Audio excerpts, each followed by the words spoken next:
اللہ اکبر کبیرہ۔ میرے محترم بھائیو، اللہ نے بڑے بڑے عجیب انداز سے انسانوں کو سزائیں دینی۔ ایک ٹولہ ایسا ہے جن کے سر اللہ نے زمین پر، ہاتھ زمین پر اور پاؤں ان کے آسمان کی طرف، الٹے چل رہے ہیں۔ اللہ اکبر، یہ کوئی سزا تھوڑی تو نہیں ہے۔ آپ 5 منٹ کے لیے کسی کو الٹا کھڑا کریں اور دیکھیں کیسی سزا ہے۔ یہ کیسا بد نصیب ہے جس کے بیٹے بھی دیکھ رہے ہیں، بیٹیاں بھی دیکھ رہی ہیں، رشتہ دار بھی دیکھ رہے ہیں، سسرال بھی دیکھ رہے ہیں، اپنے بھی دیکھ رہے ہیں، بیگانے بھی دیکھ رہے ہیں، اور مالک نے اس کو الٹا کر کے چلایا۔ اللہ کے سامنے پوری کائنات اس کو دیکھنے والی ہے۔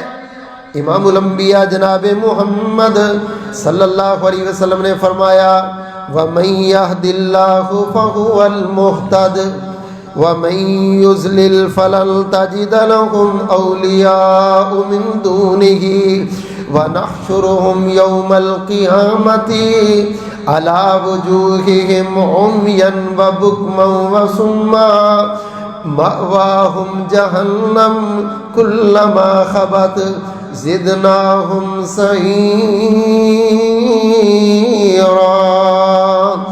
مالک کائنات کی ہدایت کو ہدایت نہیں سمجھتا، اللہ کے قرآن کو کچھ نہیں سمجھتا، دین کو کچھ نہیں سمجھتا، شریعت کو کچھ نہیں سمجھتا، نماز کو کچھ نہیں سمجھتا، روزے کو کچھ نہیں سمجھتا، عبادات کو کچھ نہیں سمجھتا۔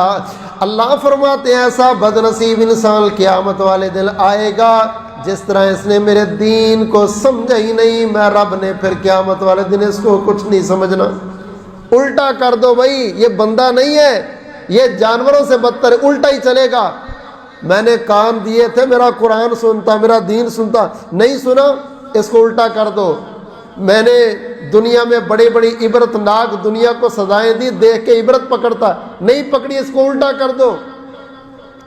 امین و بکمن و سما، بہرا تھا، بڑا کچھ اس نے پڑھا، بڑا کچھ اس نے سنا، بڑا کچھ اس نے سیکھا، لیکن قرآن سادہ نہیں پڑھنا آتا، قرآن اوپر سے دیکھ کے نہیں پڑھنا آتا، ایک سورت کا ترجمہ نہیں آتا، نماز تک کا ترجمہ نہیں آتا۔